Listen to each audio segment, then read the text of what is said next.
Hello everyone, আসসালামু আলাইকুম। Welcome to our ordinary days. আজকের রেসিপি ভুনা খিচুড়ি। এই খিচুড়ি আমরা সকালে রান্না করেছি, এটা সকালের নাস্তা হিসেবে খাবো। প্রথমে একটা কড়াইয়ে পরিমাণ মতো তেল দিয়ে নিলাম। তেলটা একটু গরম হয়ে আসলে তার মধ্যে পেঁয়াজ রসুন দিয়ে দিলাম। পেঁয়াজ রসুন একটু ভেজে নিব, কাঁচা ঘ্রাণটা যেন চলে যায়। এখন এগুলোর মধ্যে দিয়ে দিলাম তেজপাতা, এলাচ, দারচিনি এবং জিরা দিয়ে দিলাম। এখন সব কিছু ব্রাউন কালার করে ভেজে নিলাম।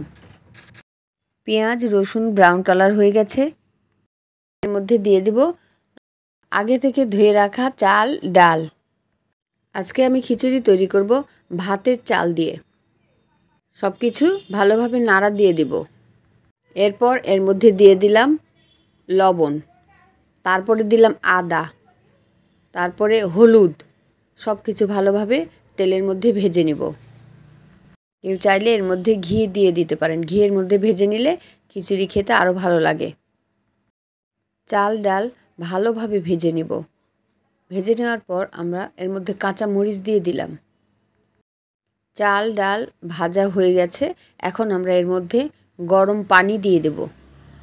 এখানে যদি পোলাওর চাল হইতো তাহলে 1 কাপ চালে আমি 2 কাপ পানি দিয়ে দিতাম। এখানে 1 কাপ ভাতের চালে আমি 2.5 কাপ পানি দেব। ভাতের চাল সিদ্ধ হতে সময় বেশি লাগে, সেই কারণে পোলাওর চাল থেকে এই চালে পানি বেশি লাগে। 1 কাপ ভাতের চালে 2.5 কাপ পানি দিলে তারপরেও যদি ভাতের চাল সিদ্ধ না হয়, আমরা সবসময় গরম পানি রেডি রাখবো। সবশেষে একটু গরম পানি দিয়ে দেব, তাহলে দমে রাখার পরে চালটা সিদ্ধ হয়ে যাবে। এই সময় চুলার আঁচ হাই হিটে রাখবো। এই পর্যায়ে আমরা এখন লবণ চেক করে নেব।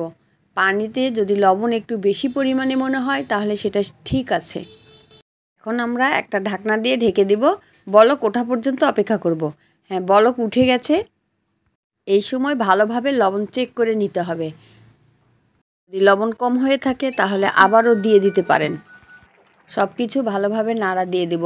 নাড়া দিয়ে চুলার আঁচ একদম লো হিটে রেখে দেব।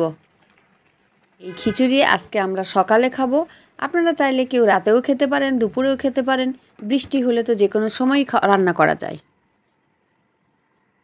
খিচুড়িতে স্বাদ বাড়ানোর জন্য আমি এখন একটু বোম্বাই মরিচ দিয়ে দেব। আমি বোম্বাই মরিচ খেতে পছন্দ করি, এই জন্য দিলাম।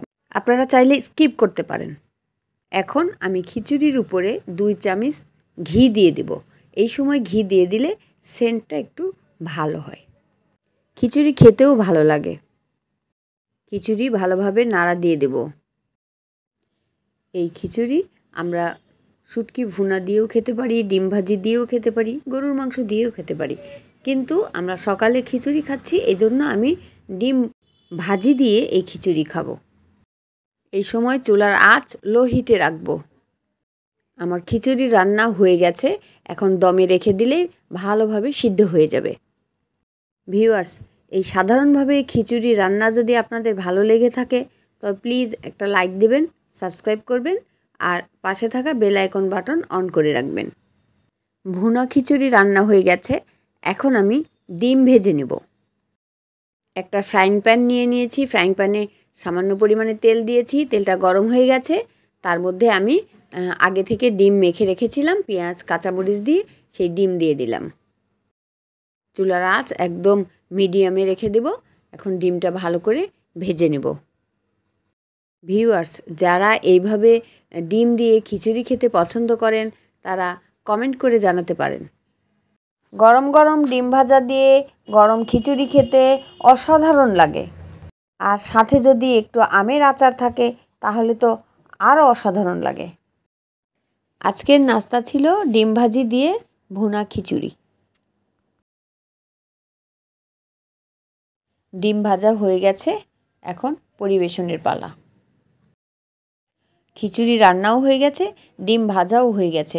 এখন গরম গরম সবাই খেয়ে নেব।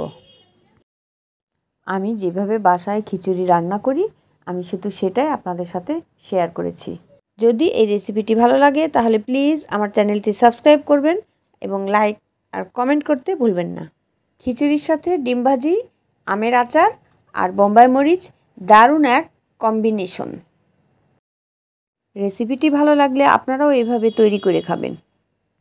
খেয়ে ভালো লাগলে সাবস্ক্রাইব করতে ভুলবেন না। সবাই ভালো থাকবেন, সুস্থ থাকবেন। আসসালামু আলাইকুম। আল্লাহ হাফেজ।